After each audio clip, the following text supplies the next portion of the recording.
గతంలో కూడా భారీ వర్షాల కారణంగా పైన ఉన్న ప్రాంతంలో ఏదైతే క్యాచ్మెంట్ ఏరియా ఎక్కువ ఉన్నది కాబట్టి గుట్టలు కూడా ఉన్నాయి, మల్కాపుర ఏరియాలన్నీ ఆ ప్రాంతంలో ఉన్న వాటర్ అంతా కలెక్ట్ అయ్యి లక్కారం చెరువు ఈ ఊర చెరువు రెండు నుండి చౌటుపల హైవేకి లెఫ్ట్ సైడ్ ఏరియా మొత్తం వాటర్లో మునిగిపోయింది.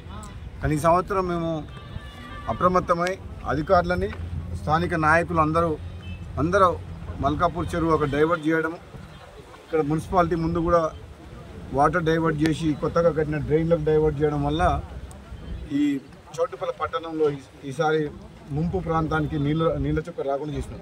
కానీ పర్మనెంట్ సొల్యూషన్ కూడా ఇరిగేషన్ డిపార్ట్మెంట్లో గతం కూడా చెప్పిన, మొన్న కట్టిన డ్రైనేజ్ ఏదైతుందో నేషనల్ హైవే డిపార్ట్మెంట్ వాళ్ళు సర్వీస్ రోడ్డుకి ఇరువైపులా కట్టిన వాళ్ళు రోడ్డు మీద పడ్డ వర్షం నీళ్ళ వరకే స్టామ్ వాటర్ వర్షాలకు వాళ్ళకి సరిపోనే కట్టిన డ్రైన్. కానీ భవిష్యత్తులో ఎప్పుడైనా వర్షాలు పడ్డప్పుడు మాత్రం అది డ్రైన్ సరిపోదు మనకు. కాబట్టి ఈ ముఖ్యంగా లెఫ్ట్ సైడ్ ఏరియా లక్కారం చెరువు ఉరచు రెండిన తర్వాత వేరే సోర్స్ లేదు వాటర్ పోతుంది, లేదంటే చోటుపల్లి లెఫ్ట్ సైడ్ ఏరియా అంతా మునిగిపోతుంది. కాబట్టి దాన్ని దృష్టిలో పెట్టుకొని left side area irrigation department వాళ్ళతో నేను చాలా వరకు చెప్పిన ప్రపోజల్ తయారు చేసిండ్రు. ఆ ప్రపోజల్ అయిన తర్వాత నేషనల్ హైవే తోటి పర్మిషన్ తీసుకోవాలి, ఎందుకంటే సర్వీస్ రోడ్ కూడా వాళ్ళ అండర్నే ఉంటుంది. ఆ పర్మిషన్ తీసుకొని ఇక్కడ నుంచి చౌటుపల స్టార్టింగ్ నుంచి లాస్ట్ వరకు ఒలిగొండ రోడ్ వరకు మొత్తం సర్వీస్ రోడ్ వెంబడి ఒక 20-30 ఫీట్ల వెడల్పుతోటి ఒక 10-15 ఫీట్ డైరెక్ట్గా డైవర్ట్ చేయొచ్చు. అది మా రాబోయే రోజుల్లో తప్పకుండా ఇరిగేషన్ డిపార్ట్మెంట్ మంత్రి గారితో అధికారులతో మాట్లాడి నేను చేపిస్తా. ప్రస్తుతానికి మాత్రం ఒక గండం ఈసారి వర్షాల వల్ల ప్రమాదం ఉండేది, కానీ మనం ముందే అప్రమత్తం కావడం వల్ల ఆ ప్రమాదం నుంచి బయటపడ్డాం.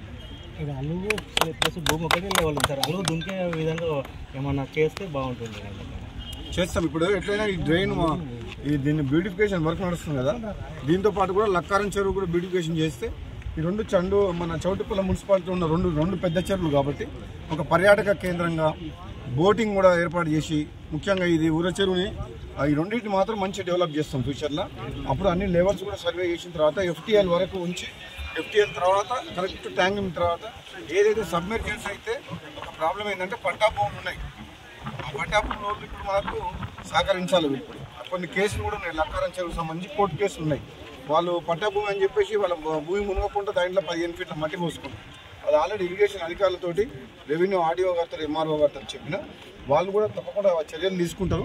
ఎందుకంటే ఏదైతే ఎక్స్ట్రా మట్టి పోసారో వాళ్ళు నీళ్లు లేనప్పుడు పట్టా భూమిలో ఉన్న FTLలో ఉన్న నీళ్లు లేనప్పుడు వాటర్ నిండనప్పుడు వాళ్ళు వ్యవసాయం చేసుకోవచ్చు, కానీ వాటర్ నిండినప్పుడు వాటర్ని ఆటంగా కల్పించే విధంగా చేయకూడదు. కాబట్టి దాన్ని దృష్టిలో పెట్టుకుని చర్యలు కూడా తీసుకుంటాం. ఏది ఏమైనా కానీ చౌటుపల్లి మున్సిపాలిటీ అనేది రాబోయే 25 సంవత్సరాలకు సరిపోయే ప్రణాళికలు చేస్తున్నాం. ఎందుకంటే దాదాపు 5 లక్షల పాపులేషన్ కాబోతుంది. ఈరోజు అఫీషియల్గా 20,000 ఓటర్లు ఉన్నారు, 30,000 పాపులేషన్ చూపిస్తాం పేపర్ మీద. కానీ ఇక్కడ ఇండస్ట్రీస్ ఎన్నో ఉండడం వల్ల 1,00,000 పాపులేషన్ ఉంది, మినిమం 1,00,000 పాపులేషన్ చౌటుపల్లి మున్సిపాలిటీ ఉన్నారు. కానీ మౌలిక వసతులు కానీ, మంచినీళ్ళు కానీ, డ్రైనేజ్ వ్యవస్థ కానీ 20-30,000 మందికే ఉంది. ఈ అన్అఫీషియల్గా ఉండేటోళ్ళు అందరూ ఎవరైతే ఈ కార్మికులు వేరే రాష్ట్రాలకి వచ్చి ఫార్మా ఇండస్ట్రీస్లో కానీ ఇంకో ఇండస్ట్రీలో పనిచేసే వాళ్ళందరూ కూడా వాళ్ళు మరి ఇక్కడ ప్రాంతం వాళ్ళు కారు, కానీ బతుకు తెరువు కోసం వచ్చి ఇక్కడనే ఉంటున్నారు. కాబట్టి వీటినన్నిటి దృష్టిలో పెట్టుకుని రేపు రాబోయే రోజులలో మున్సిపాలిటీని ఒక మాస్టర్ ప్లాన్ తయారు చేస్తున్నాం. మొన్ననే నేను municipal principal commissioner Sridevi madam గారి దగ్గర పోయి సెక్రటరియట్కు దాదాపు ఒక 45 నిమిషాలు మాట్లాడొచ్చిన. చౌటుపల్లి మున్సిపాలిటీ నేషనల్ హైవే మీద ఉన్నది, హైదరాబాద్ నానుకొని ఉన్నది, ఎయిర్పోర్ట్కు 45 నిమిషాల దూరంలో ఉంది. కాబట్టి చాలా వేగంగా అభివృద్ధి చెందుతుంది. కాబట్టి ఒక ప్రత్యేకమైన దృష్టి పెట్టి దాదాపు 500 కోట్ల రూపాయల నిధులు ఇస్తే చౌటుపల్లి మున్సిపాలిటీని రేపు రాబోయే 25 సంవత్సరాలకు సరిపోను ఇన్ఫ్రాస్ట్రక్చర్ క్రియేట్ చేయొచ్చు అని చెప్పి నేను ఆయనతో డిస్కస్ చేయడం జరిగింది మేడం గారితో.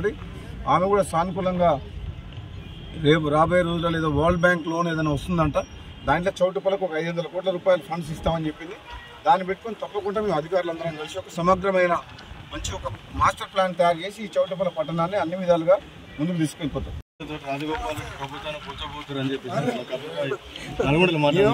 గతంలో కూడా చెప్పిన, చాలాసార్లు చెప్పిన, ఇదివరకు పన్నున్న చెట్టుకే రాలేస్తారు అన్నట్టు నన్ను సోషల్ మీడియా వాళ్ళు కానీ BRS వాళ్ళు కానీ నన్ను ముందర పెట్టి అన్ని కథనాలు, తప్పుడు వార్తలు, రూమర్స్ క్రియేట్ చేస్తారు. నిజంగా నేను ఏదన్నా పొలిటికల్గా నిర్ణయం తీసుకుంటే నేనే ప్రెస్ మీట్ పెట్టి మాట్లాడతా. నేను కాంగ్రెస్ పార్టీ ఎమ్మెల్యేగా కొనసాగుకుంటూ మునుగోడు నియోజకవర్గ అభివృద్ధి కోసం కృషి చేస్తున్నా.